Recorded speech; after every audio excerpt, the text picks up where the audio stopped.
안녕하세요. 경동체육회 성도 여러분. 고린도후서 개관을 시작하겠습니다. 고린도후서는 이전에 살펴본 고린도전서와 동일하게 바울이 고린도 교회를 향해 쓴 편지입니다. 고린도전서가 주로 교회의 내적인 상황, 교인 간의 파벌 문제, 은사로 인한 차별 문제, 부활 문제 등을 다루었다면 고린도후서는 외부에서 유입된 거짓 사도들로 인해 발생한 문제들을 다루고 있습니다. 성경에는 2개의 편지만을 기록하고 있지만 바울이 고린도 교회에 총 4번의 편지를 보낸 것으로 알려져 있습니다. 첫 번째 편지는 고린도전서를 보내기 전에 쓴 편지입니다. 고린도전서 5장 9절을 보면 내가 너희에게 쓴 것이라는 말이 등장하는데 이를 바탕으로 현재 남아있진 않지만 이전에 썼던 편지가 있었던 것으로 추측합니다. 이 내용은 성적으로 부도덕한 자들과 우상 숭배자들과의 교제를 경고하는 내용이었을 것입니다. 그렇지만 고린도 교회 성도들에게 이 편지는 별 영향력을 미치지 못한 것으로 보입니다. 이에 바울이 2번째로 쓴 편지가 고린도전서로 살펴본 것처럼 글로의 집 사람으로부터 들은 소식에 대한 답장과 그 외의 교회의 문제에 대해 쓴 편지였습니다. 하지만 2번째 편지인 고린도전서를 받은 고린도 교회의 반응은 별로 좋지 않았습니다. 이후에 바울은 직접 고린도 교회를 방문하였지만 교회 문제는 해결되지 않았고 바울과 교회는 서로 상처를 받게 되었습니다. 바울은 에베소로 돌아와 디도 편에 혹독한 편지를 보내 회개를 요청했습니다. 이것이 3번째 편지 눈물의 편지입니다. 이 편지는 첫 번째 편지와 마찬가지로 현재 존재하지 않습니다. 이후에 에베소에 문제가 생겨 사도 바울은 사역을 지속할 수 없게 되었습니다. 이는 바울의 전도 활동으로 우상을 파는 사람들이 손해를 입자 바울을 죽이려 했던 것입니다.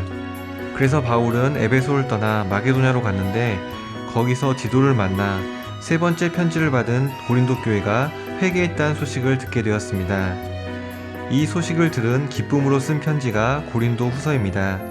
바울은 기쁘고 감사한 마음에 미루어두었던 연보에 관한 내용도 편지에 실었습니다. 그런데 편지를 쓴 도중에 다른 소식을 듣게 되었습니다. 거짓 사도들이 교회에 들어와서 거짓 자랑과 바울에 대한 비방으로 교회를 흔들었다는 것입니다. 이에 바울은 거짓 사도 문제와 관련해서 자신의 사역을 변호하는 부분과 성도들에게 바른 판단의 근거를 제공할 부분을 추가해 편지를 썼습니다. 이것이 고린도 후서입니다. 바울을 대적하고 교회를 혼란하게 했던 거짓 교사들은 자신들의 능력과 외모, 지위와 배경을 자랑하였습니다. 바울은 그들을 향해 자랑할 만한 화려한 이력서로 대답하는 것 대신에 복음에 합당하게 살아온 삶을 강조했습니다. 복음은 화려한 말보다도 복음대로 살아온 삶을 통해 강력하게 전파되기 때문입니다. 이에 바울은 3번에 걸쳐서 그리스도를 따르면서 그의 삶에서 당한 역경에 대해서 길게 이야기합니다. 그리스도의 몸된 교회를 세우기에 당하는 그리스도의 고난이 있는 자가 그리스도의 사도임을 말하고 있는 것입니다. 또한 바울은 자신을 대적하는 사람들이 공격하는 바울의 연약함을 자랑합니다. 여기서 우리는 자신이 지닌 연약함과 그에 대한 공격을 감정적으로 반응하지 않고 신학적으로 성찰하고 소화하는 바울을 만날 수 있습니다. 12장 10절에서 내가 약한 그때에 강하다는 고백은 바울 사역 전반을 통해 얻은 고백이었습니다. 하나님의 은혜는 자신의 능력과 기술을 통해 나타나는 것이 아니라 오히려 자신의 연약함을 인정하고 겸손히 성령의 나타내심을 구할 때 더 온전하게 드러났다는 것입니다. 심히 큰 능력은 우리에게 있지 않고 하나님께 있음을 고백할 때 하나님은 온전히 역사하신다고 바울은 고백합니다. 바울의 이 고백은 연약함이야말로 하나님 앞에 선 사람의 정직한 모습이고 이를 바로 인정할 때 우리는 하나님의 은혜와 능력 속으로 들어간다는 것을 알려줍니다. 즉, 사람의 연약함은 하나님께서 역사하실 장소가 되는 것입니다. 우리가 영적인 리더로 인정하는 사람에게서 보고 싶은 표징은 무엇입니까? 우리는 각자의 기준으로 앞에 선 리더들을 평가합니다. 만약에 사도 바울과 같이 몸으로 대할 때에 약하고 말도 시원하지 않은 사역자가 매주 강단에 선다면 우리는 어떤 평가를 내릴까요? 고린도 전서와 후서는 세상적인 가치관, 문화에 잠식되어가는 교회를 다루고 있습니다. 고린도 교회 사람들은 바울과 같이 흠이 많은 사역자보다는 화려함과 능력, 지위와 배경이 확실한 지도자를 선호하였던 것을 볼 수 있습니다. 이러한 고린도 교회를 향해 바울은 그들이 붙들었던 능력이나 배경보다도 하나님의 능력이 머물게 한 자신의 약함을 자랑하였습니다. 우리의 연약함을 감추기보다 그 연약함을 통해 역사하시는 하나님의 은혜와 능력을 자랑하시는 귀한 성도님들이 되시기를 바랍니다. 바이블 프로젝트 영상을 보시겠습니다. 고린도 후서. 이 책은 우리가 가진 성경에서 후서 또는 두 번째 서신으로 불리지만 사실 그 속에는 바울이 고린도 교회에 그보다 많은 서신을 보냈다는 단서가 여럿 있습니다.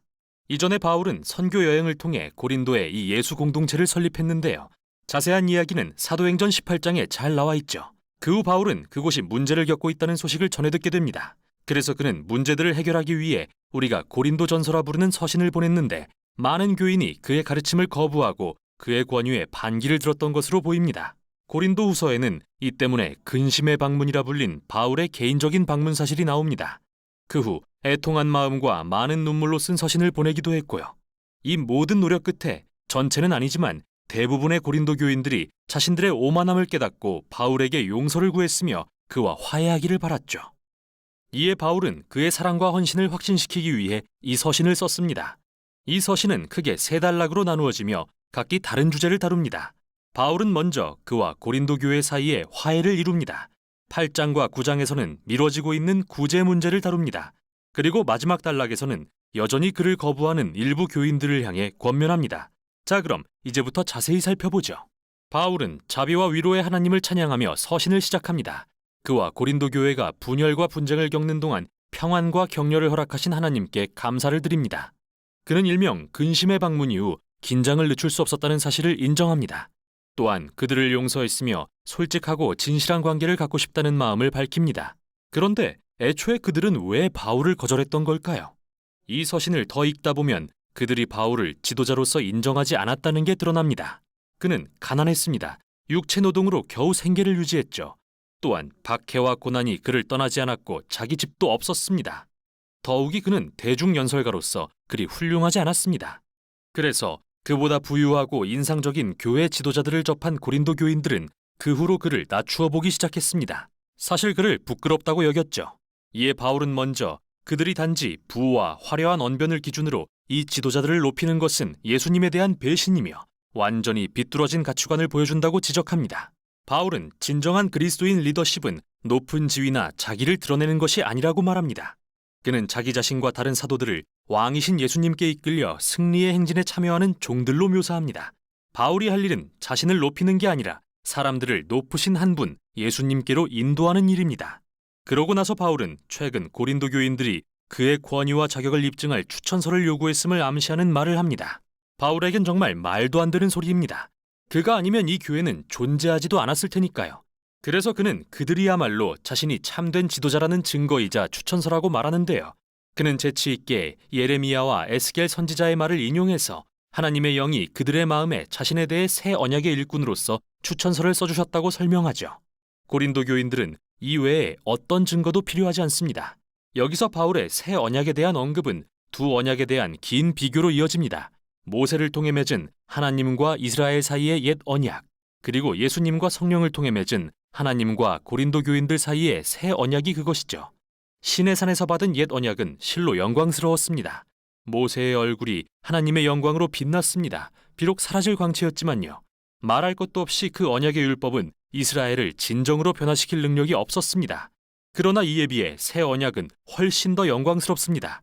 부활하신 예수님은 하나님의 영광의 본체이시며 영원히 살아계시기 때문이죠. 또한 그분의 영이 지금도 사람들을 더욱 신실하게 변화시키고 계십니다. 바로 예수님처럼 말이죠. 놀라운 소식이 아닐 수 없습니다. 과연 누가 하나님의 영광에 참여하고 싶지 않을까요? 그러나 바울은 이어서 십자가의 역설이 어떻게 고린도 교인들의 영광과 성공에 대한 생각을 뒤집어 놓는지 알려줍니다.